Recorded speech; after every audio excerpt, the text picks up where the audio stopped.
All right, thank you so much for that lovely introduction. I'm going to introduce our panelists now. Qi Lu is Group President and COO of Baidu. Padmasree Warrior is the CEO of Neo USA. And Edzard Overbeek is the CEO of Here. Did I pronounce everything okay? Mm-hmm. You set a high bar. So I think we're all familiar with your companies, of course, but it would be great if you could just very briefly, this is such a fast-moving and fast-growing ecosystem, mobility. So if you could just quickly tell us what your respective companies, what role and what place your respective company has in this ecosystem, that would be great. We start with you. Oh, yeah. So from Baidu perspective, mobility is very, very large opportunity. And our primary lens is through autonomous driving. And our approach is to build an open platform. As a matter of fact, we just announced Apollo 2.0 early this afternoon. In a nutshell, you can think of Apollo as the Android for cars, but more open, more powerful. And it's growing so fast. Honestly, it was announced about 8 months ago. It's growing so fast, exceeded our wildest imagination. Just for you to take away is, we will have L4 commercial production this year. 3 L3 sedan commercial production, volume production, but all by reputable, well-established OEMs in China for next year in 2020. And that's, just to clarify, that's level 4, so it's self-driving, but you can still take over with the steering wheel? One of them is L4. The L4 vehicle has no wheels. The human is, you cannot control the vehicle. Well, there are wheels, there's no steering wheel, right? There's no, there's wheels on the road, but there's no steering wheel. It's amazing. And the L3s are vehicles whereby human can still drive, but the vehicle can take over and can let the human to take over as well. So the net is, in China, it's moving so fast. Almost every day we see new signals for innovation, for commercialization of autonomous driving. And the last thing I would say is, we're moving beyond China. We just announced today, we created a new entity for Singapore and the Southeast Asia region overall for Apollo. And our goal is to, over time, to expand across the globe. Okay, and just also real quick, your title is COO, but about what percentage of your time do you spend on the autonomous side? Yeah, so I also, for a large period of time, directly run that business because we made some organization changes. For a period of time, I spent about 40% time on the autonomous driving platform side. Learn a ton, honestly.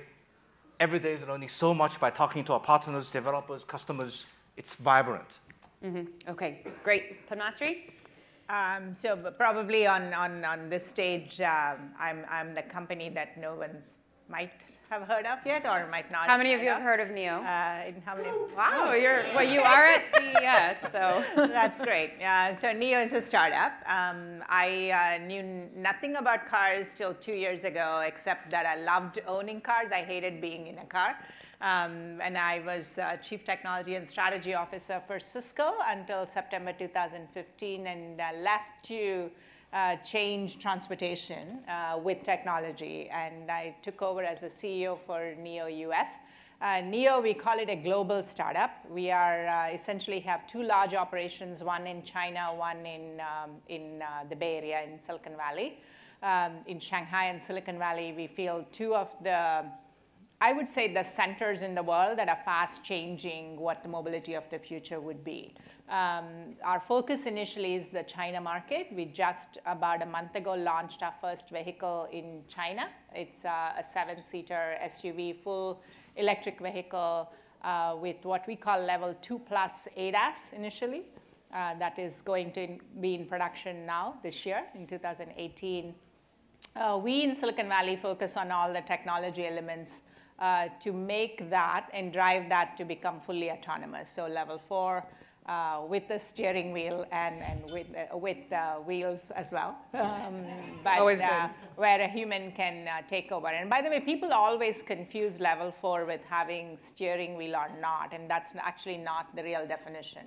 Level 4 autonomy means it is fully autonomous. The device or the robot can completely drive itself, but in a specific ODD, operational design domain, as it's called.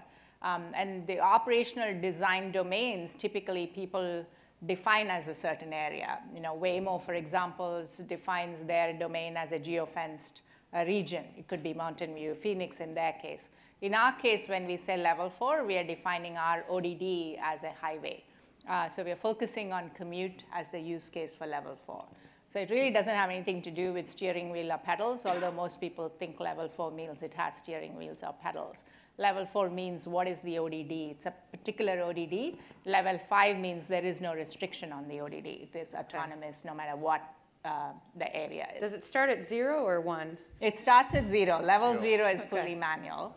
Got it. If you have autopilot in your cars today, it's usually level 2, level 2 plus. All right. Edzard? Yes. So here, describe the past first is what somebody learned me, because that gives insights in where you want to take this. So here is a company. For a mapping, sorry to interrupt you, but for a mapping company, you've had a very convoluted direction to get to where you are today. Yeah, it's going to get even more complicated going forward. Traditional mapping company, probably most of you will have used it in the in-dash navigation systems that your cars have.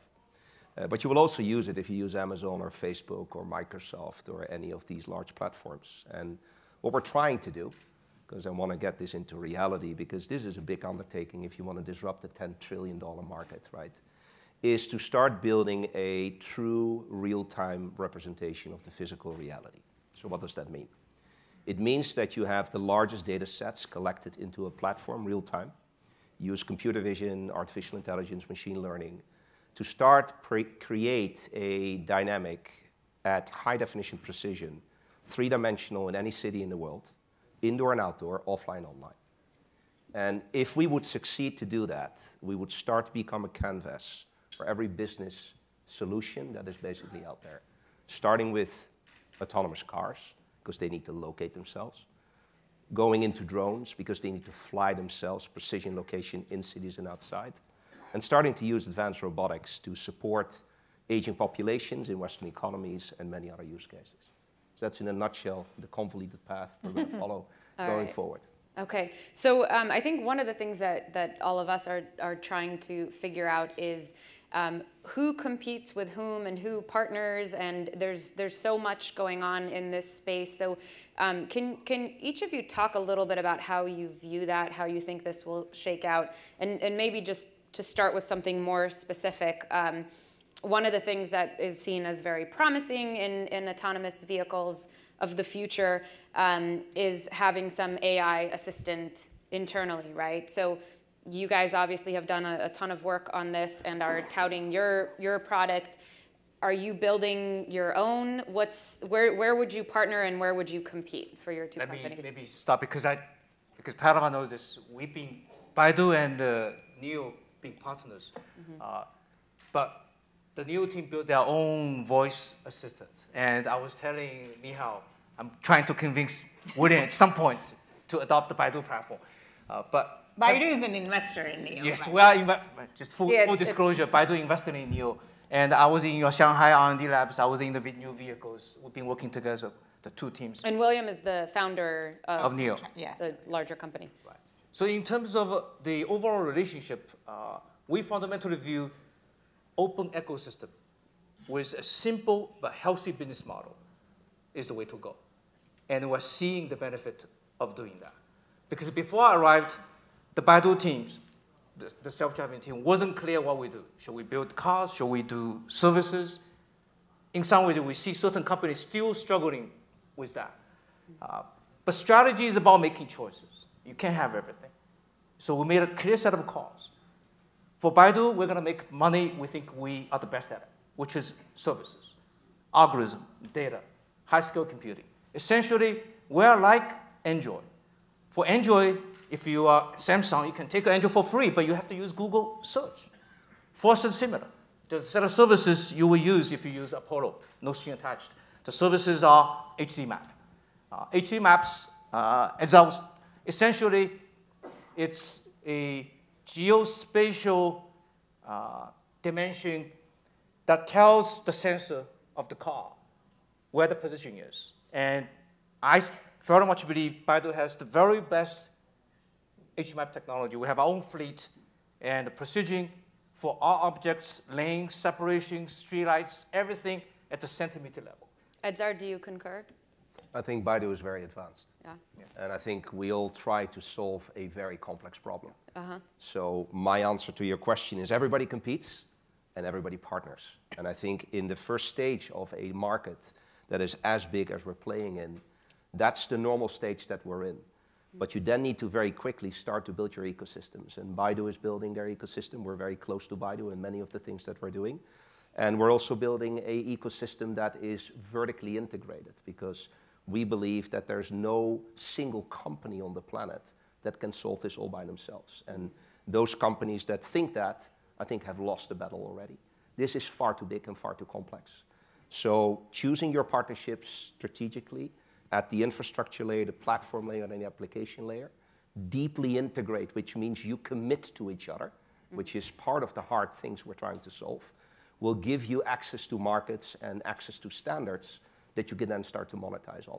But that will be over the next couple of years. So people that don't have deep pockets to go here, don't start entering the market, because you're going to lose some money at the beginning very quickly. Just nature of the beast. So, and I like what... So I think sometimes we oversimplify things. So I just want to make sure that we are clear about what we're talking. I don't think in an autonomous vehicle there's a single AI. Right? Exactly. There is artificial intelligence applied at different levels, and so it depends on what we're talking about. There is one aspect of it, which is how do you turn a machine that so far a human has primarily operated into the other way around. Machine is it becomes a robot and it's operating itself.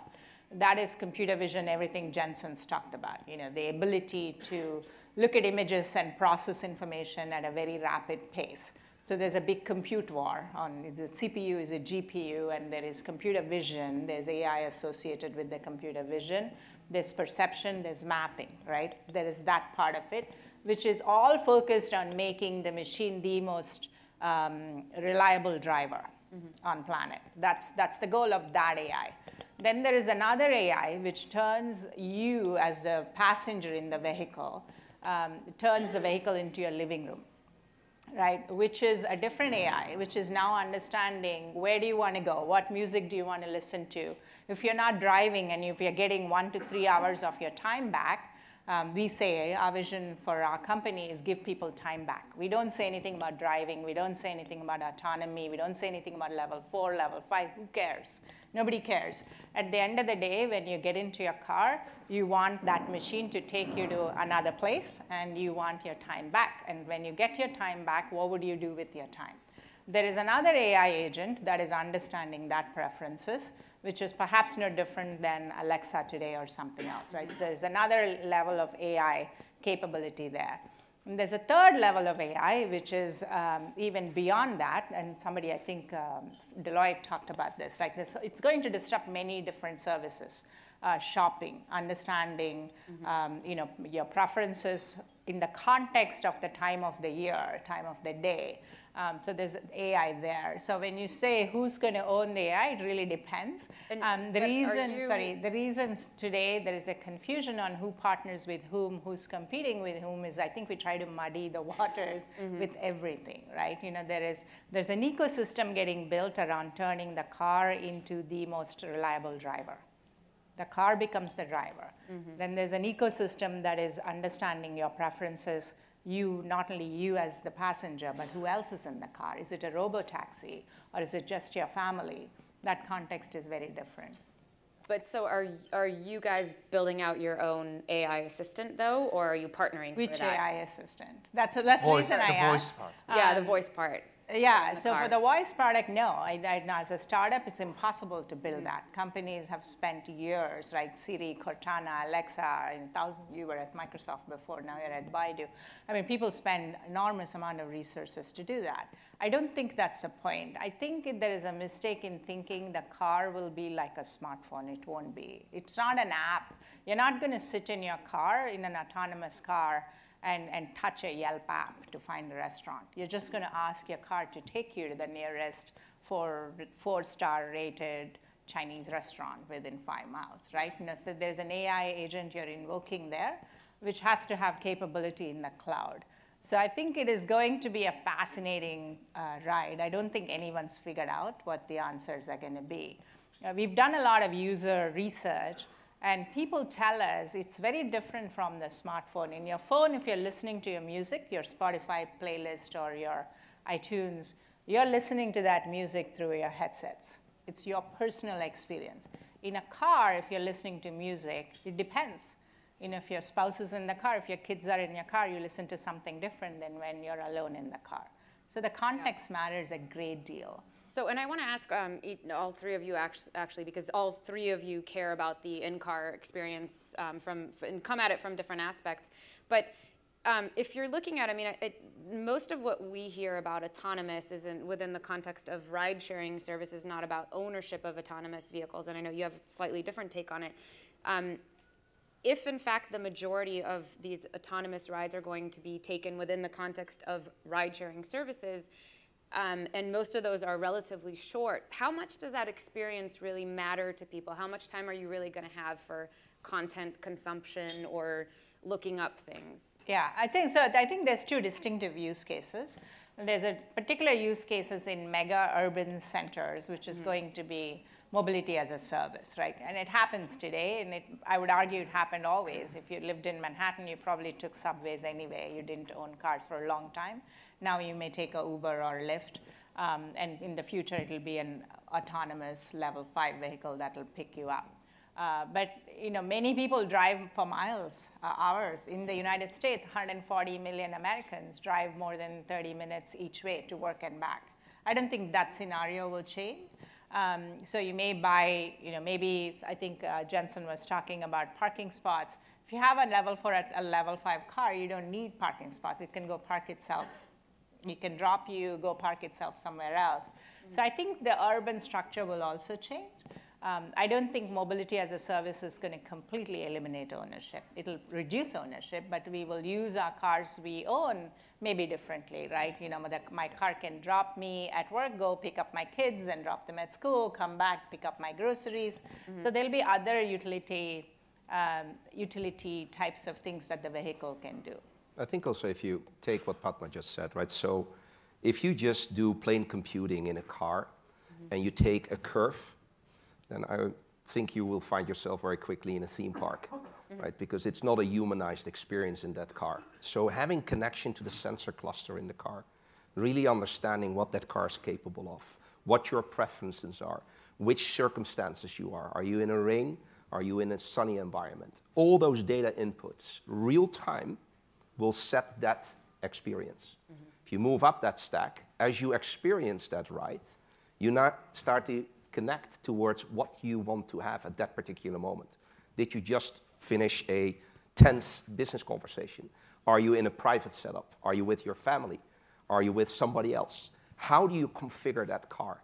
All these inputs are fundamental. So part of what the traditional OEMs, I think, are starting to get at very quickly is they see this new world emerging, and they understand the mobility question in there. And one thing that I think these companies know very well is how to design and build cars. And I think much of the examples we have seen where other companies are trying to step in and are losing very quickly the appetite to continue doing that.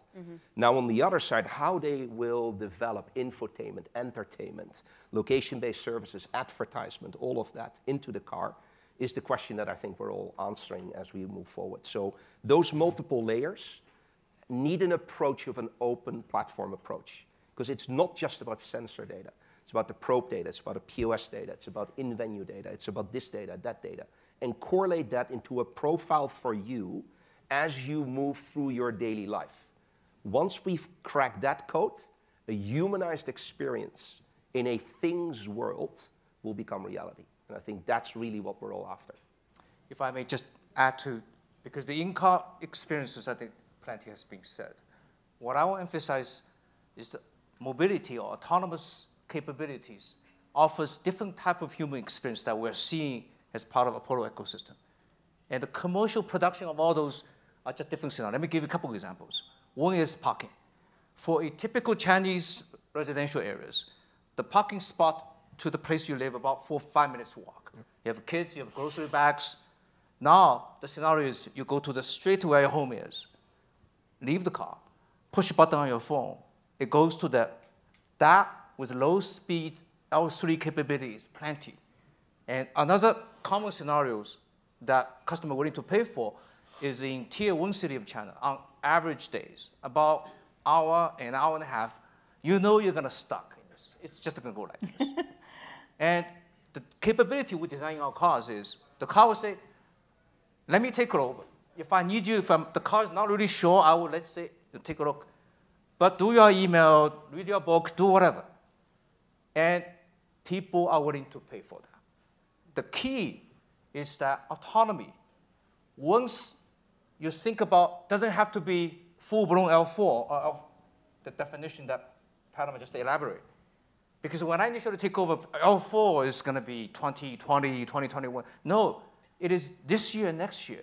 The reason you think about lower speed, more constrained environment, but there's commercializable values people are willing to pay for. And one other thing I will add, we talked about the China speed. Technology innovation and policy innovation go hand to hand. Policy innovation is essential. We are working with the Beijing government, the Baoding government. There's a city called Xiong'an. It's the mega new city. It's going to be a huge city being built ground up. And then we're working with them on policies, city infrastructures. Those in combination will unleash a variety of new human experiences that are commercially viable, and autonomy is a key driver. Do we have a quick question from the audience for the panelists? Over here, I think we have microphones going around. One question, I've got a couple of questions.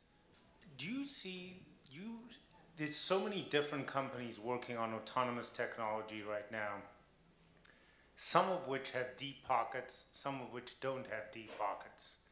Do you see at the end of the day that there'll be one or two major systems that will dominate and the other companies will have wasted their money and effectively become the Betamax of the Let me do that. Hold on to your other question. Great question. Absolutely, our view is people are reinventing views way too much. So many startups, they're doing stuff is really pretty much the same. And Apollo, in many ways, is designed to say, please just innovate on things you can really add new values versus doing things already being done. So today, Apollo 2.0 is autonomous driving in simple urban roads. It's really unprecedented. Having this capability for one company doing it yourself, we know how to do that, but make it open for everybody. Lots and lots of work. I'm pretty proud of my teams. We give this capability in the hands of all those companies. To your questions. In the end, our view is indeed there will be big platform. At some point, scale kicks in, particularly scale on data, on perceptions. Today, the frontier technology is optical sensing, and the silicon is really underwhelming right now. It's just not enough. The algorithm just wasn't capable enough. And scaling pattern will kick in, and there will be large platforms. And we certainly believe an open platform ultimately will out-innovate any single company. And this works extremely well for China, highly fragmented, over 250 car OEMs. It is that fragmented. So it works super well. So that's our view, and we are actually seeing it's being unfolding. It's being absolutely play out the way we envision. These are new car OEMs? Oh, these are old and new. The three car OEMs we work with for L3 production, they've been all in business for 10, 20 years. Wow. I think maybe to add towards, because I completely agree with that point of view, I think to answer it from a different lens, the companies or platforms that solve the management orchestration of things in cities, let's take this 15 years out. Everything is autonomous out there. How do you prioritize if those are closed systems? You can't. So how do we think about orchestrating that? Well, that's a real challenge. And I think we're not talking too much about that because we're in the first wave of making things think on themselves within a closed system. But very quickly after that, that management orchestration capability becomes really, really important because otherwise you have disconnected systems in the city view. Just imagine Vegas that way. It will be pretty crowded and pretty crazy very quickly, even more than it's out there already. So I think I have a slightly different view. I think the fact that we have many startups is a good thing, because I think it drives innovation to go faster. And I think I don't see it as necessarily a fragmentation. And I think that, just take LiDAR, for example, right? There is no single solution that we all feel really great about. Right cost, right performance, very reliable. So I think we do need to have more LiDAR companies that compete, and in the end, some will die, some will win. That happens anytime there's a disruption. And I think that's good. That's what innovation is all about. I think at each component level, there's mapping companies. Many people are figuring out what exactly is mapping a sensor, is mapping the enabler, is mapping a data platform. I think each company has a different view. It's too early to say there is one answer and therefore everybody should jump on that platform. I think there is, even in the EV space, forget AV, right? Even in the EV space, there's different ways to get the range that you need to get. Over time, yes, that'll become somebody's core competency. Is manufacturing more important? Is safety more important? How do you get a fail operational powertrain? I mean, the big challenge in level 4, level 5 systems, we always talk about AD and computer vision because it's sexy, and it's great to talk about perception and AI. But the big problem for a EV to be an AV is actually, how do you build a fail operational powertrain? How does a powertrain power the car when a camera or a sensor fails? And that requires a lot of software in addition to having just a battery and electric powertrain. Nobody talks about that, right? So we are focused on that. When we think of autonomy, we think of the full stack. And I think at every layer, there does need to be innovation. And at the end, there will be some companies that'll die. I would argue it's very early. This is, no matter how fast countries are moving and companies are moving, by the time we get level 5 autonomy, it's probably 2030. So there's still another 20 years, 10 years of innovation that needs to happen. Yeah. And so let there be many startups that compete and let the best solution win. So we tried to time the closing to that very dramatic, operatic ending. We almost got it. Thank you guys so much.